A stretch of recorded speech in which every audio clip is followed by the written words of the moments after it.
First thing that you need to understand is how do Facebook ads work in the first place. So here's an oversimplified explanation of the same. The first phase of this process could be called as user and advertiser profiling. So every time you use Facebook or Instagram, based on the contents you engage with, the Facebook algorithm determines your areas of interest. For example, if you're a girl who's 21, who's about to graduate and is applying for jobs, naturally you will engage with job-related contents like resume building, interview hacks, etc. So based on this interaction of yours, Facebook will maintain a user profile wherein Facebook will note that your interest lies in job-related contents. Similarly, Facebook will also track other activity of yours and keep a note of the things that you love. For example, it will note that Simran likes jeans, sneakers and organic food products. At the same time, on the other side, the second stakeholders of Facebook come in, who are advertisers. So every time someone wants to post a Facebook ad, the digital marketer of that company has to tell Facebook as to who could be their potential customer.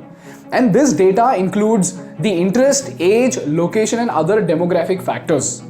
This is how a cluster of advertisers come to Facebook to advertise their product. Let's say one of them is ThinkSchool. ThinkSchool has a course called the Resume Masterclass, which teaches you a step-by-step procedure to design a classic resume that helps you to stand out from the rest of the crowd. So during the placement season, ThinkSchool's marketer will tell Facebook that their ideal customers lie between the age group of 20 to 25. Apart from that, they must have graduated from an engineering college or an MBA college. The location of these students would be given as Pune, Mumbai, Bangalore and other major cities. And this is when the second phase starts, which is targeting. In this phase, Facebook will start showing you multiple ads according to your interest.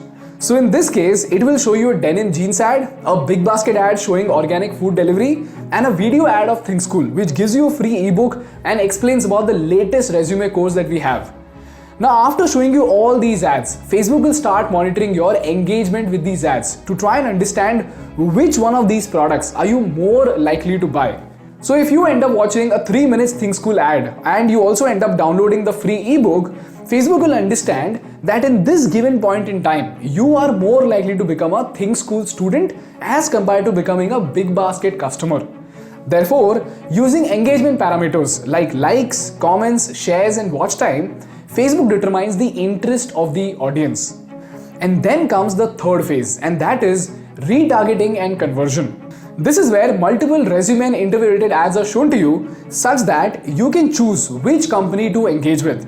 For example, you will get the ad for the same course from a company that sells the course at a higher price, or some company that gives you interview advices specifically for technical interview.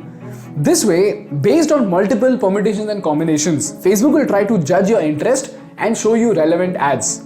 This is how users get various options to choose from such that you can engage with a company that suits your requirements. This is the basics of Facebook advertising. So to put that straight, the entire process could be summarized in 3 discrete steps. The first step is user and advertiser profiling. The second step is targeting, and the third step is retargeting and conversion. This is how, until now, Facebook's extraordinary algorithm has used user data, because of which it has brought a revolution in digital marketing. And the insane precision of Facebook's algorithm is the reason why in 2020 alone, Facebook made $29 billion merely through digital ads. But this is where